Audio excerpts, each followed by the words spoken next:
Hello. We were just flipping through this new book we got downstairs in the Gold Room. It's called Christian Design for Sex by Joseph Buckley, S.M. Principles and Attitudes for Parents and Teachers.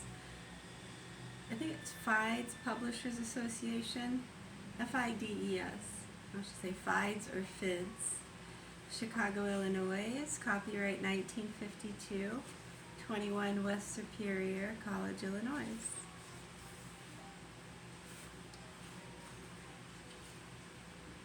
We'll read the foreword after. We'll start on page 40. The Holy Father says nothing of what would justify the employment of rhythm for temporary periods. Let us say to space conception rather than to exclude it. In view, however, of the general principles the Pope lays down, it appears that provided there is a sincere inner acceptance of the office and duties of motherhood and fatherhood, and a readiness in the service of life, any earnest consideration other than mere enjoyment and self-indulgence would justify temporary use of rhythm.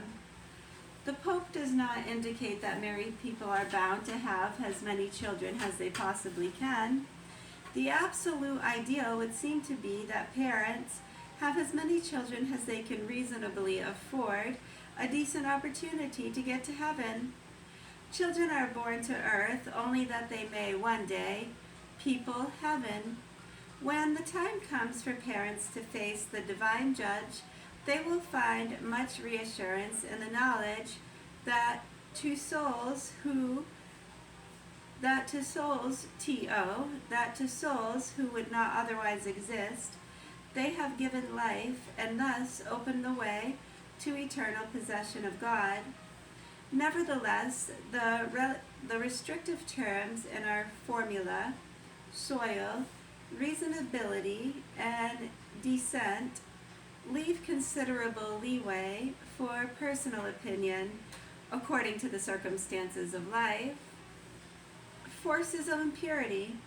We shall now consider briefly some acts which to destroy the pattern of marriage and purity. The most ugly and evil violation of this lovely pattern is the abominable sin by which men or women seek to have sexual intercourse with animals. It is evident that such an act violates both the human significance and the human fruitness of intercourse in a most degraded manner. Fortunately, despite extravagant stories that are sometimes circulated, such as a relationship is otherwise sterile. Such a relationship is otherwise sterile. Although the sin itself is despicable, those who have committed it should be received with gentleness. Some country boys who take care of animals constantly and have never been instructed in the real significance of sex may not perceive clearly the revolting character of this sin. Moreover, in the infrequent cases in which this sin is committed, the boy does not usually seek intercourse with the animal, but simply uses the animal to arouse his own passions. If one sins by touch only, with no affection toward the animal, there is not properly a sin of bestiality. There is no reason to speak publicly of this sin, but should the matter come up, care should be taken not to render an honest confession too difficult. The next most revolting and grievous violation of the pattern of purity is sodomy. In the strict sense, this is an attempt by two men or by two women to have together something similar to sexual intercourse. It is evident that such an act violates radically the character of fruitfulness of the true act of intercourse. It violates also the significance of the act. While there can indeed be love between two men or between two women, There cannot be that completive self-giving which constitutes conjugal love. Man and women are, as we have seen, physically, emotionally, and intellectually, like two halves of one nature. Man and women move in converging lines to complement each other and to realize together one goal. Sexual intercourse is fashioned to this natural situation. Man and women, or women and women, move in parallel lines. Even in love, they live and work side by side. Their nature does not converge. Anything resembling sexual intercourse between them is not only sterile, it is meaningless, a caricature and desecration of a profound and creative embodiment of love. The name of sodomy is also given, in a broad sense, to any union between man and woman which imitates sexual intercourse in an unnatural manner. Another ugly and unnatural sin is self-abuse, also called masturbation. It is the seeking or the willful enjoyment of carnal pleasure, the willful excitation of the generative organs by man alone or by woman alone. Such an act has, of course, no reasonable relation to the natural purpose of generative faculty. It cannot be productive.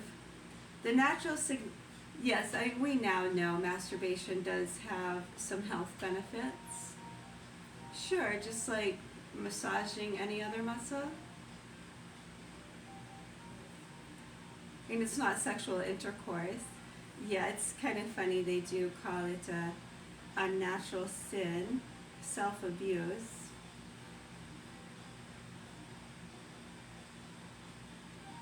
I think there are lines here of reasonability that we can agree on. Yeah, whether to say sin or no sin, it's fair to say that masturbation is a totally fine act and not a sin. Yeah, it's good to learn about those things. I mean, it's not something that has to be done. And do you have to cry? I mean, there are other ways to express emotions and to exhaust whatever chemicals, I don't know how you want to go about saying that. Right, but I think we can all agree some things are just gross or not right. I don't know, is it illegal to fuck an animal? Yeah, we've talked about that. The sick punk pedophile who has my children. Yeah, I don't know, man. It's pretty gross, some of the things that have been going on here over the years. To me, I mean, that kind of stuff, yeah, totally gross, unacceptable. Maybe in your household or not. I would say not. Just as a common ground kind of thing. To each their own. I'm not really sure. Is that considered animal abuse, or are they doing it lovingly? Is it rape? Totally disgusting what's happening here. And the sick punk pedophile next door who has my children. Yeah, I remember that summer bringing things up. Yeah, the dog's leg that blew up, and then, yeah, the other one there, Sweetie Pie, who used to walk her around with a diaper. Yeah, he said she had periods and the blood would splatter on the wall. Okay, sure. I'm sure that's totally true. We just have to take other things into consideration. Everyone has their own extenuating circumstances and contextual matter that should be addressed, especially when we're talking about the things we're talking about here. And when you look at the history, yeah, I'd say it's fair to say the facts are the facts, and circumstantial process and procedure, and just being rational adults. Sure, you get it. Yeah, this is an interesting book. That was quite an ironic page we happened to get. God-given endowments. Introduction. Fathers and mothers have a natural competence to instruct their children with regard to sex. False modesty should not deter them from doing their duty in this regard. Yes, I have my shortcake in the oven. I even made 4 biscuits on the side. It should not be ignored or treated as something bad. If sex instruction is properly carried on in the home, a deep reverence will be developed in the child, and he will be spared the shameful inferences which he often makes when he is left to himself to find out about sex. To be of benefit, such instruction must be far broader than the imparting of information. Sex is more than a biological function. It is bound up with the sacredness and the uniqueness of the human personality. It can be fully and properly appreciated only within a religious and moral context. If treated otherwise, the child will see it apart from the controlling purpose of his life, which is service to God. The foreword. Time was when the simplicity and sincerity of domestic life seemed to solve almost automatically and spontaneously many of the responsibilities and problems with which parents are confused. The discharge of responsibility and duty was in a sense facilitated by the exemplary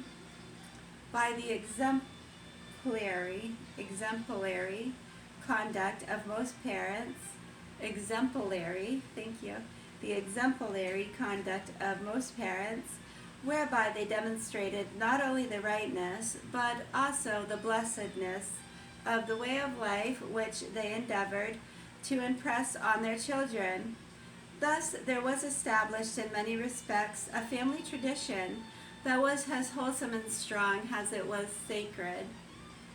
This applies in a large measure to the delicate risk of giving to children and adolescents a correct understanding and effective discipline regarding the important virtues of purity, modesty, and chastity, and regarding those vital relationships that arise from the fact that in the beginning, male and female, he created them, and God blessed them, saying, "Increase and multiply and fill the earth." Genesis 1:27.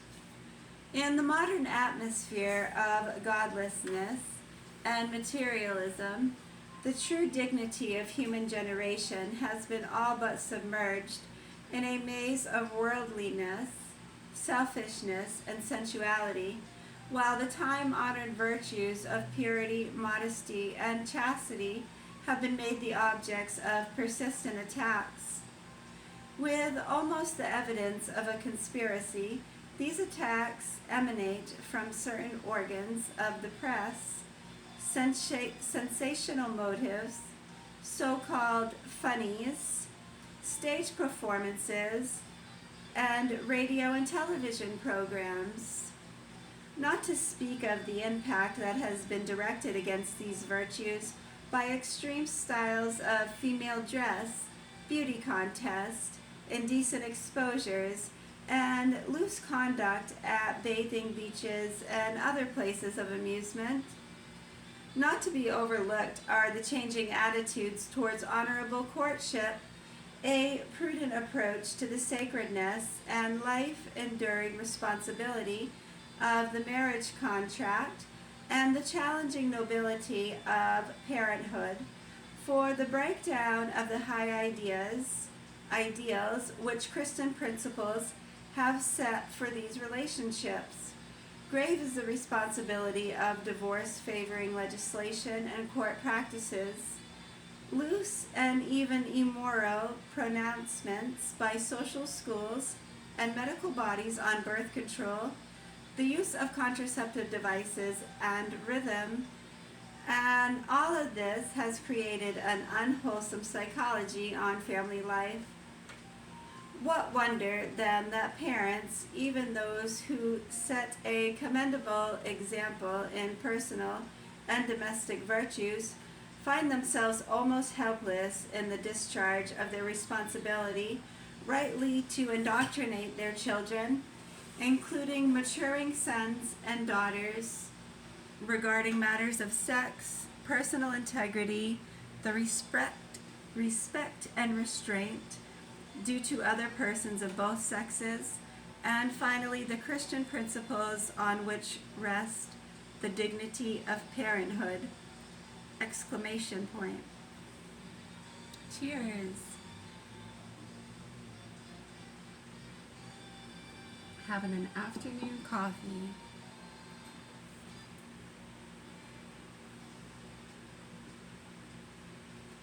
In the present volume, entitled Christian Design for Sex, Father Joseph Buckley presents an answer to the question of parents, teachers, priests, and others charged with responsibility for the education and training of children and youth for a correct and practical understanding of this important subject.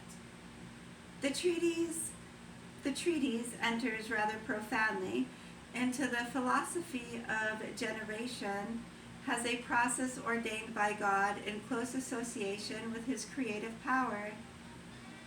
As he expounds the dignity of parenthood, Dr. Buckley extols with equal fervor the excellence of virginity, especially when it is accepted or embraced, has a voluntary aspiration to higher perfection. With the prudent sense of a trained moralist, he points out the dangers and malice inherent in certain personal indulgences and in ambushes of the marriage relationship. It should be remembered that according to the explicit statement of the author, oh, thank you, good statement there. Someone just checked in with saying that virginity doesn't necessarily mean you've never had sex. Exactly. Very important. The book is intended primarily for the information, in some sense. It does, yes. The book is intended primarily for the information and guidance of parents.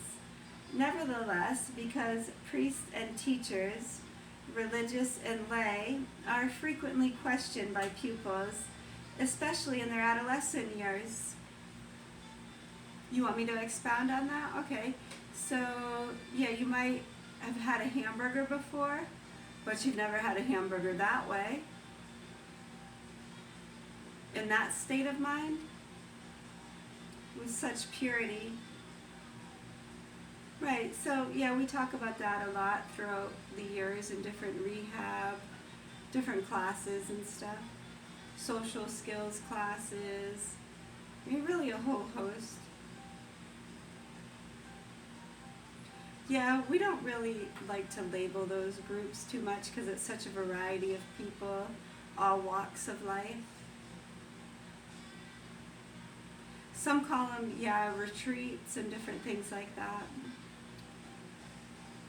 Especially in their adolescent years, regarding the intimate matters under consideration, the book is evidently intended to be useful to all who are charged with responsibility for lightly indoctrinating the young. Even the general reader will find much of its volume that will help towards a correct appraisal of Christian morality has applicable to those intimate virtues that contribute so much to the blessedness with our divine Savior, pronounced and extolled in the Beatitude. Blessed are the clean heart, for they shall see God. Matt 5:8. Joseph Francis Rummel, Archbishop of New Orleans. Archbishop Residence, Feast of the Immaculate Conception of the Blessed Virgin Mary, December 8, 1951. You're welcome. Thank you. We have to check our shortcake.